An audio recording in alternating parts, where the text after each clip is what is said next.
Welcome to sports, everybody. The Bahamas Softball Federation getting its national teams prepared for a busy summer schedule. We get that story tonight from Charles Fisher.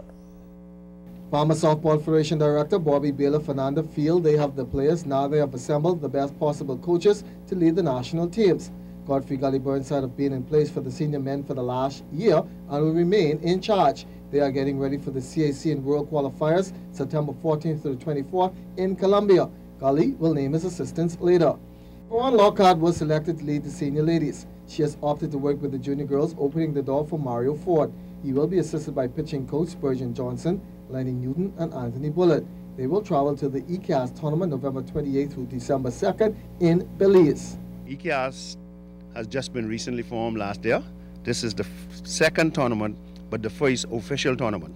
So this is a very, very important tournament for us. We have to do well. And I have chosen, along with my director, we've chosen names that we think will bring us home to victory, because if we do, we get a straight pass into the World Games.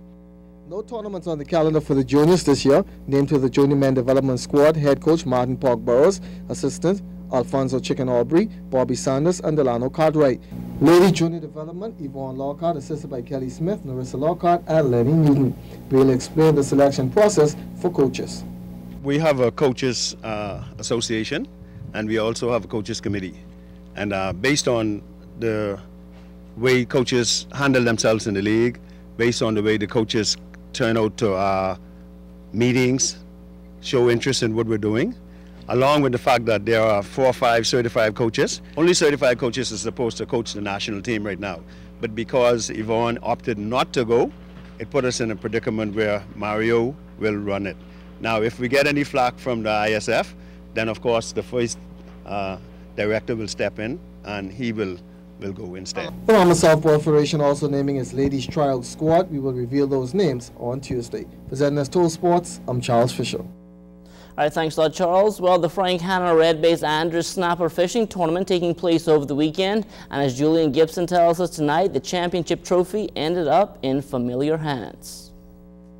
The team of Mackey, Knowles, and Tim Deems did it again. They caught a record number, 459 snappers in total, to cart away with the championship. We just have our drops plot out, and then this one year we didn't even get to go and check to see where the fish are. So we had a slow start, but the last drop we went to, that's what put the nail in the coffin.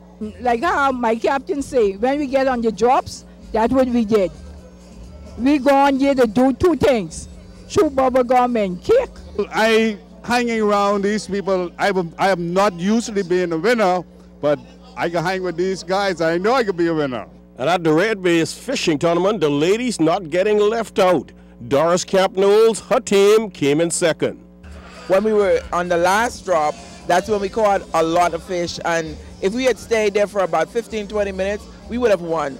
But I feel good with second place. And when we stopped at the last drop, I guess we would have won the tournament.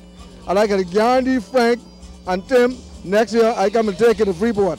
Now, Frank Hanna's team came in third overall, but he managed to cart away with the largest snapper, 12 pounds, 2 ounces. When I saw that, really, I thought it was a shark at first, really.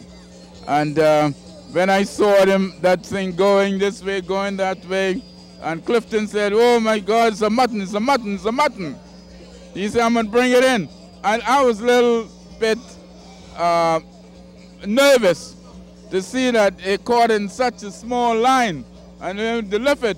So the skilled fisherman like Clifton, he put his hand in the water and hold his gill and throw him in the boat by his hands. Next year this time, so we're going to win the whole prize money because we're going to come first. Me, Frank, Clifton, and Henson Johnson.